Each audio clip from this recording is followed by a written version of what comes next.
এইখানে নানাবিধ high flying কথা, দ্বিকক্ষ বিশিষ্ট, ত্রিকক্ষ বিশিষ্ট, অনেক রকমের কথাবার্তা হচ্ছে। কিন্তু যে পলিটিক্যাল পার্টির মধ্যে যে গণতন্ত্রের যে চর্চা, সে বিষয়ে কিন্তু কোনো কথা নাই। মতো যে একটা যোগ্যতা লাগে, সারা দেশ ব্যাপী ৮০-৯০ হাজার সেন্টার, সেইখানে যে নির্বাচন করার মতো যে একটা কঠোর একটা আত্মবিশ্বাস, সেটা ওনার নাই, এটা নাই, এবং উনি এটা করতে চায়ও না। এই যে ব্যবসায়ীরা যারা আপনার $৮ বিলিয়ন কাপড়, ওভেন, তারপরে নিট এই যে আমেরিকায় রপ্তানি করে, এটা তো সোজা ব্যাপার না। তাদের উপস্থিতি আছে গ্রামে গঞ্জে, শহরে নগরে, সব জায়গায় আছে। কিন্তু এনসিপির সব জায়গায় উপস্থিতি নাই।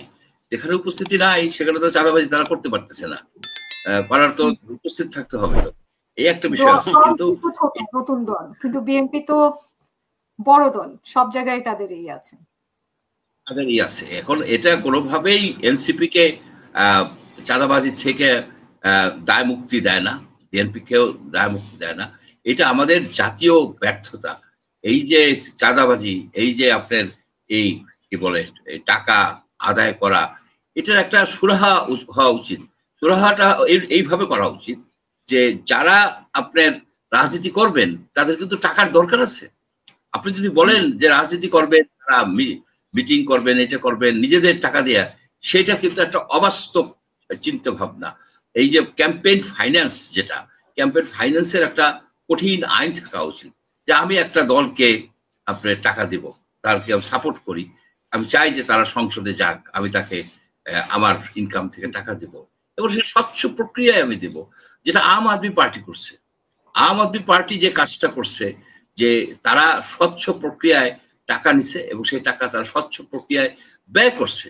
আমরা কেন এটা পারি না? এটা নিয়ে কেন আমরা আলোচনা করতে পারি না? আমাদের ঢাক ঢাক গুড়, এই যে দেখেন, আমি এখানে যে নুরুল হক নূরকে আপনারা অনেকটা করে বলেন যে বিকাশ নূর। সে বিকাশ নূর বলেন কেন? সে বিকাশের মাধ্যমে সে চাঁদা নেয় রাজনীতি করার জন্য। এখানে সে কি অন্যায়টা করছে? এই জিনিসটা আমার কাছে অবাক লাগে যে চাঁদা ডোনেশন, পার্টিকে তো ডোনেশনও দেয়, তাহলে আমরা কোনটাকে চাঁদা বলবো, কোনটাকে ডোনেশন বলবো? আপনার রাজনৈতিক কারণে রাজনীতি করার জন্য যে টাকাটা একজনে দিবে, সেটাই হচ্ছে ডোনেশন, রাজনৈতিক ডোনেশন। আর চাঁদা যেটা, সেটা লোকে যায় আদায় করে নিয়ে আসে, যে ভাই তোমার এতগুলি টাকা দিতে হবে, না দিলে আমি তোমার দোকান বন্ধ করে দেবো। সেটা হচ্ছে জোর জবরদস্তি করা। এখানে যে ডোনেশনে তো জোর হতে পারে না, ডোনেশনে জোর জবরদস্তি হতে পারে না। আমার ইচ্ছায় আমি টাকা দেবো একজনকে রাজনীতি করার জন্য, তার যে আদর্শ, তার যে মানে তার যে প্রোগ্রাম, যে প্রোগ্রাম আমি সাপোর্ট করি, আমার ইনকাম থেকে আমি তাকে টাকা দেবো। এখানে কারো বাধা দেওয়া উচিত না। এখন এই আইন কিন্তু কখনোই তারা করতেছে না, এই আইন কিন্তু কখনো এটা নিয়ে আলোচনা হয় না। আরেকটা বিষয় হচ্ছে কি, যে দেখেন এইখানে নানাবিধ হাই ফ্লাইং কথা, দ্বিকক্ষ বিশিষ্ট, ত্রিকক্ষ বিশিষ্ট, অনেক রকমের কথাবার্তা হচ্ছে। কিন্তু যে পলিটিক্যাল পার্টির মধ্যে যে গণতন্ত্রের যে চর্চা, সে বিষয়ে কিন্তু কোনো কথা নাই, সে বিষয়ে কথা নাই। একটা পার্টি আমরা দেখা যাচ্ছে যে 15 বছর 20 বছর ধরে একই লোকে চালাচ্ছে। আপনার এই কাউন্সিল হয়তো 15 বছর ধরে কাউন্সিল হয় না। আপনি দেখেন এই যে দেখেন যে জাতীয় পার্টি কি হলো, যে প্রেসিডেন্ট সে এক কলমের খোঁচা এলে বাদ দিয়ে দেয়, আরেকজনকে নেয়, আরেকজনকে অ্যাপয়েন্টমেন্ট দেয়। এটা কোন ধরনের পলিটিক্যাল পার্টি? এটা তো আপনার একটা বোর্ড, একটা কোম্পানিতেও এরকম হয় না। সুতরাং আমাদেরকে যে যদি গণতন্ত্র আমরা চাই, রাষ্ট্রে যদি আমরা গণতন্ত্র এস্টাবলিশ করতে চাই, তাহলে পলিটিক্যাল পার্টির মধ্যে গণতান্ত্রিক প্রক্রিয়াটা চালু করার ব্যবস্থা করতে হবে। আপনার যারা যে এখানে আসে, এইখানে যে আলী রিয়াজের দরবারে যে লোকজন যাচ্ছে, সে কি একবার বলছে যে আপনারা কাউন্সিল করে আসেন? তারা যে প্রতিনিধি, তার পলিটিক্যাল পার্টি গুলি যে এই যে 100 না 200 পলিটিক্যাল পার্টির যে তারা যে প্রতিনিধি, তার প্রমাণ কি? প্রমাণ তো একটাই প্রমাণ, সেটা হবে কাউন্সিল করবে। তারা কাউন্সিল করার পরে যে নেতৃত্ব আসবে, সেই নেতৃত্বে হচ্ছে ওই পলিটিক্যাল পার্টিকে রিপ্রেজেন্ট করবে। তারা কি সেটা করতেছে না। একটা আপনার খেলাধুলা হচ্ছে, একটা হচ্ছে আর কি, মানে আলাপ আলোচনা, এটা হচ্ছে অনেক কিছু আমরা করতেছি, কিন্তু আলটিমেটলি কোনো কিছুই আগাচ্ছে না, কোনো কিছুই আগাচ্ছে না, কোনো কিছুই হচ্ছে না। শুধুমাত্রই আপনার মানে আছে না, কি বলে যে বাংলায় একটা শব্দ আছে ভেরেন্ডা ভাজা। ভেরেন্ডা ভাজা মানে হলো কি, ভেরেন্ডা ভাজা কিছু আসে না, ইউজলেস ইউজলেস। ভেরেন্ডা ভাজা হচ্ছে এখানে, আসল কোনো কাজই হচ্ছে না। নির্বাচনের তারিখ নিয়ে ডক্টর ইউনূস নানা রকমের কথা বলছেন, নানা রকমের কথা। যখন একটা ক্রাইসিস হয়, কোনো একটা বিষয় হয়, উনি 8-10টা দলকে আনেন, বলেন যে আমরা নির্বাচন দিয়ে দিচ্ছি। এই যে বললো গতকাল না পরশুদিন যে হায়দার আকবর রনকে বলল যে নির্বাচন দেওয়া হবে, কাউকে বলেন, ওনাকেই শুধু বলছে, কানে কানে এটা বলছে।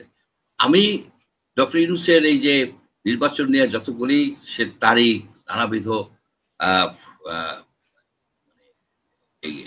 এখানে যে নানাবিধ টাল বাহানা যে শব্দটা উনি করছেন, এতে উনার উপর আমার কোনো আস্থা নাই, আমার কোনোই আস্থা নাই। উনি শেষ পর্যন্ত উনি নির্বাচন করার মতো যে একটা যোগ্যতা লাগে, একটা যোগ্যতা লাগে সারা দেশ ব্যাপী 80-90 হাজার সেন্টার, সেইখানে যে নির্বাচন করার মতো যে একটা কঠিন কঠোর একটা আত্মবিশ্বাস, সেটা ওনার নাই, এটা নাই। এবং উনি এটা করতে চায়ও না, উনি নির্বাচন করতে চায় না, কারণ ওই যে বলছে যে ফেব্রুয়ারি মাসে নির্বাচন করবে, ফেব্রুয়ারি মাসে হবে আপনার ওই বার্মা, আপনার আরাকান আর্মির সাথে বার্মিজদের যুদ্ধ হবে, উইন্টার অফেন্সিভ হবে। উইন্টার অফেন্সিভ হইলে আপনি সেখানে তো একটা যুদ্ধ অবস্থা, আপনার কিসের নির্বাচন? উনি নির্বাচন দিবে না। আপনার আমরা বাংলাদেশ একটা ফাঁদে পড়ে গেছে, একটা বড় ধরনের ফাঁদে পড়ে গেছে, এই সিন্দাবাদের বুড়ার হাতে একটা বড় ধরনের ফাঁদে পড়ে গেছে। এখন আমাদের দরকার হচ্ছে জাতীয় মুক্তি। ইউনূসের হাত থেকে দেশকে মুক্ত করতে হবে। এই দেশকে যদি আপনি মুক্ত না করতে পারেন, তাহলে আপনার যেমন অর্থনীতি, আপনি দেখেন 1 তারিখে কি ঘটনাটা ঘটবে। এখন কি বলতেছে যে 25টা আপনার বোয়িং বিমান কিনবে। এই ধরনের কোনো কথা, মানে কি কেমন একটা কথা যে 25টা বোয়িং বিমান আপনি যে কিনবেন, সে বোয়িং বিমান আপনি কি করবেন? সে বিমানগুলি আপনি ফাইন্যান্স করবেন কিভাবে? এই ধরনের চিন্তা ভাবনাই বা কিভাবে আসে? এখানে ওনারা যে কাজটা করছে, অন্যান্য দেশ যে এই যে ট্যারিফের কথায় আমি আসি, যে ট্যারিফের ভিয়েতনাম বলেন, ইন্ডিয়া বলেন, আপনি ক্যাম্বোডিয়া বলেন, ইন্দোনেশিয়া বলেন, তারা কি করছে? তারা প্রত্যেকটা দিনকে তারা আপনার এই মনে করে, ইম্পর্টেন্ট মনে করে তারা কাজ করছে। সেইখানে যত রকমের এক্সপার্টিজ আছে, যত রকমের আপনার এই লবিস্ট আছে, যা কিছু করা সম্ভব সবই তারা করছে। আর আমাদের এরা কি করছে? এরা জাস্ট ঘুরে ফিরে বেড়াইছে, কোনো রকমের কি কাজ, কোনো কিছু করে নাই। লাস্ট মোমেন্টে যখন তারা নামছে, সে সময় টু লেট, আপনি কিছু করতে পারবেন না। আপনার এই যে 50%, 51% ট্যারিফ দিয়ে আপনি কি ব্যবসা করতে পারবেন? আপনি পারবেন না। এই যে ব্যবসায়ীরা যারা আপনার $8 বিলিয়ন কাপড়, ওভেন, তারপরে নিট, এই যে আমেরিকায় রপ্তানি করে, এটা তো সোজা ব্যাপার না, একদিনে হয় নাই। এদের অনেক মেধা, অনেক ত্যাগ, অনেক তিতিক্ষার মাধ্যমে এইখানে একটা জায়গায় নিয়ে আসে, বাংলাদেশকে একটা জায়গায় নিয়ে আসছে। সেই জায়গায় উনি একদম ধ্বংস করে দিল। উনাকে জাতির জিজ্ঞেস করা উচিত, আপনি কেন টাস্ক ফোর্স করেন নাই? আপনি অন্যান্য রাষ্ট্র যেভাবে আগাইছে ট্যারিফ ইস্যুতে, আপনি আগান নাই কেন? You have to explain, otherwise you get lost. আপনাকে দরকার নেই আমাদের।